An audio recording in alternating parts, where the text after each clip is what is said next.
Assalamualaikum warahmatullahi wabarakatuh. Nama saya Nurudia Aprilia Rosani, NIM 061, dari jurusan Pendidikan Agama Islam, Fakultas Agama Islam, Universitas Muhammadiyah Malang. Di video kali ini, saya akan menjelaskan metode tanya jawab. Mulai dari apa itu metode tanya jawab, langkah-langkahnya, dan kekurangan dan kelebihan. Nah, yang pertama, pengertian metode tanya jawab. Apa itu metode tanya jawab sendiri? Nah, metode tanya jawab itu cara penyajian pelajaran dalam bentuk pertanyaan yang harus dijawab, terutama dari guru kepada siswa. Jadi, guru menerangkan pelajarannya, lalu memberi pertanyaan kepada siswa, dan siswa menjawab pertanyaan tersebut.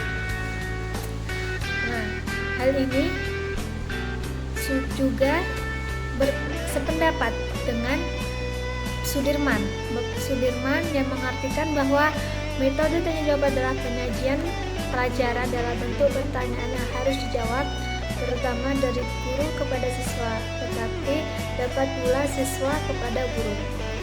Nah, metode tanya jawab ini dapat dijadikan pendorong dan pembuka jalan bagi siswa untuk mengadakan penelusuran lebih lanjut kepada berbagai sumber seperti buku, majalah, surat, dan lain-lain.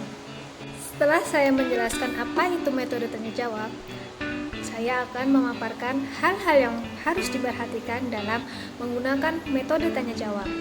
Yang pertama, materi harus menarik dan menantang bagi siswa, serta memiliki nilai aplikasi yang tinggi. Yang kedua, pertanyaan harus bervariasi, jadi tidak harus monoton pada itu saja. Nah, meliputi pertanyaan yang tertutup, yakni pertanyaan yang jawabannya hanya satu kemungkinan. Jadi tidak ada yang lain jawabannya gitu. Dan pertanyaan terbuka, yakni pertanyaan yang banyak kemungkinan jawabannya.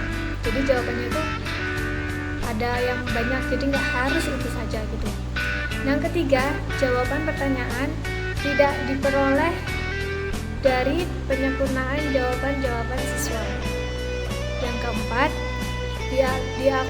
dilakukan dengan teknik bertanya yang baik, maksudnya dengan sopan dan jelas.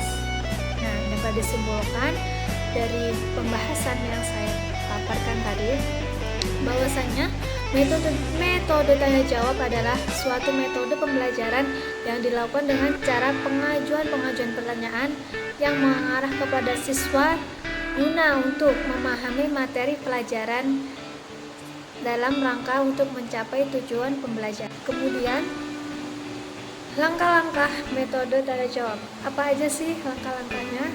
Nah, yang pertama, kita harus menyebutkan apa sih alasan kita menggunakan metode tanya jawab. Yang kedua, mempersiapkan semua pertanyaan-pertanyaan yang sesuai dengan tujuan pembelajaran khusus atau sesuai dengan materi yang kita ajar. Yang ketiga, menyimpulkan jawaban siswa sesuai dengan tujuan atau sesuai dengan materi yang kita ajar.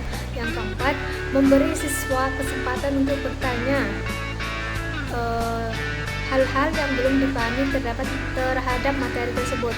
Nah, yang kelima, memberi pertanyaan kepada siswa untuk bertanya hal-hal yang sifatnya untuk mengembangkan atau pengayaan untuk kualitas siswa. Yang keenam, memberi kesempatan siswa untuk menjawab pertanyaan yang berhubungan dengan materi tersebut. Nah, yang ketujuh, menyimpulkan materi jawaban yang relevan dengan tujuan pembelajaran khusus atau yang relevan dengan materi. Yang kedelapan, memberi tugas kepada siswa untuk membaca materi berikutnya di rumah dan menulis pertanyaan yang akan diajukan kepada guru setelah pertemuan pada hari itu atau pertemuan yang selanjutnya. Nah, adapun kekurangan dan kelebihan dalam metode tanya jawab yakni yang pertama, kelebihan. Pertanyaan dapat menarik dan memusatkan perhatian siswa. Yang kedua, merangsang siswa untuk melatih dan mengembangkan daya pikirnya, termasuk daya ingatnya juga. Yang ketiga, mengembangkan keberanian dan keterampilan siswa dalam menjawab dan mengemukakan pendapatnya. Nah, kemudian kekurangan dari metode ini yakni siswa merasa takut atau tidak pede, apalagi jika guru kurang mendorong siswa untuk berani bertanya dan menciptakan suasana yang tegang. Yang kedua, tidak mudah membuat pertanyaan yang sesuai dengan tingkat berpikir yang dapat dipahami oleh siswa. Yang ketiga, waktu sering terbuang banyak apabila jika siswa tidak bisa menjawab pertanyaan yang kita lontarkan atau tidak ada siswa yang bertanya. Nah, jadi itu kekurangan dan kelebihan. Baik, setelah saya memaparkan penjelasan tentang pengertian metode tanya jawab, langkah-langkah dan kekurangannya, saya akan langsung mempraktekkan metode tanya jawab tersebut. Simak berikut ini. Assalamualaikum warahmatullahi wabarakatuh, anak-anak, apa kabar kalian? Alhamdulillah, ini juga baik. Nah, sebelum kita memulai pelajarannya, silakan kalian persiapkan buku kalian dan buka pelajaran kedua tentang senangnya sholat dalam perjalanan. Sudah? Baik. Sini kita akan pelajari tentang sholat jamaah. Nah, apa itu sholat jamaah? Sholat jamaah yakni sholat yang dikumpulkan. Maksudnya, dua sholat fardu dikerjakan dalam satu waktu.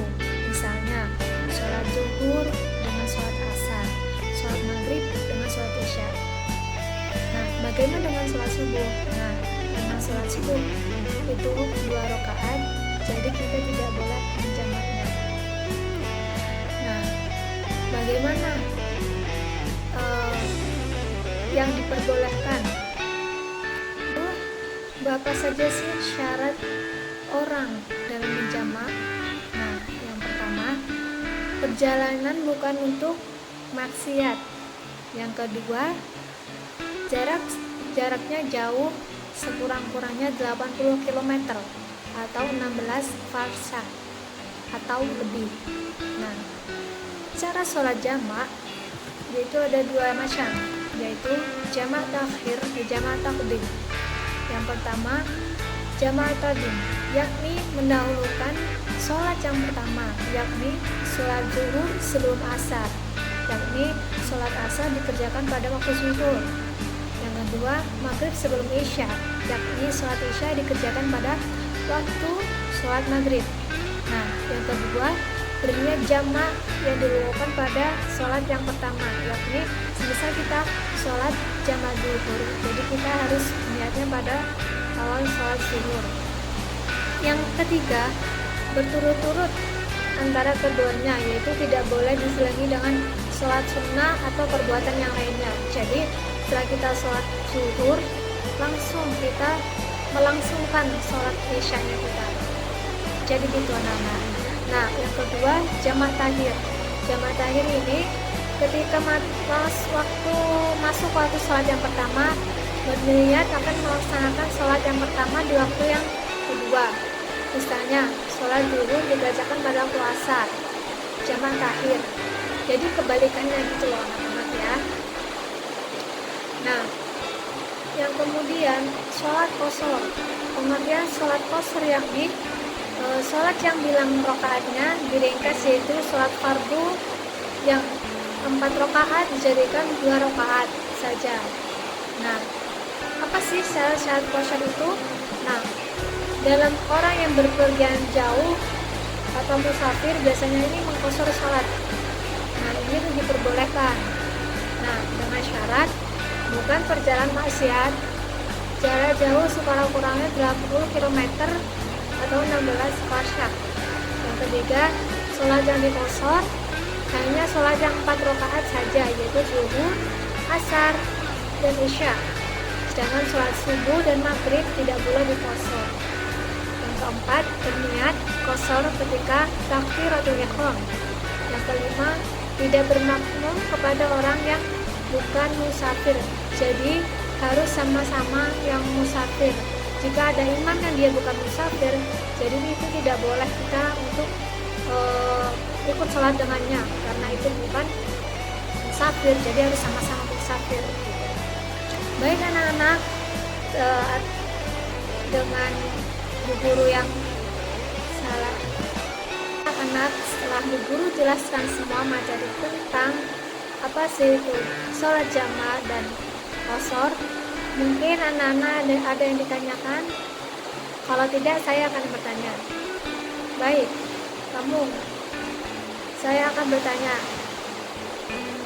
apa saja syarat-syarat sholat qashar? Baik, yang pertama, terus yang kedua, yang ketiga, yang keempat, nah yang kelima. Baik, pintar, 100 untuk kamu. Jadi sholat qashar itu ada 5 ya anak, yang setelah yang seperti yang telah Bu Guru jelaskan tadi.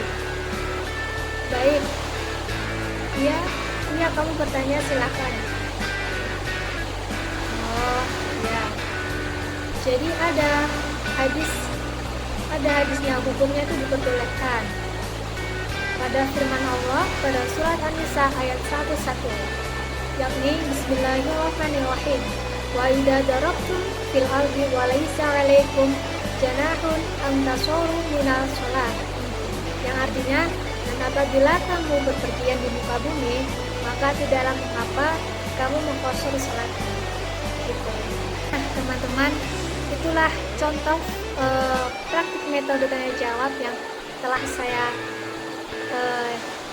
contohkan tadi.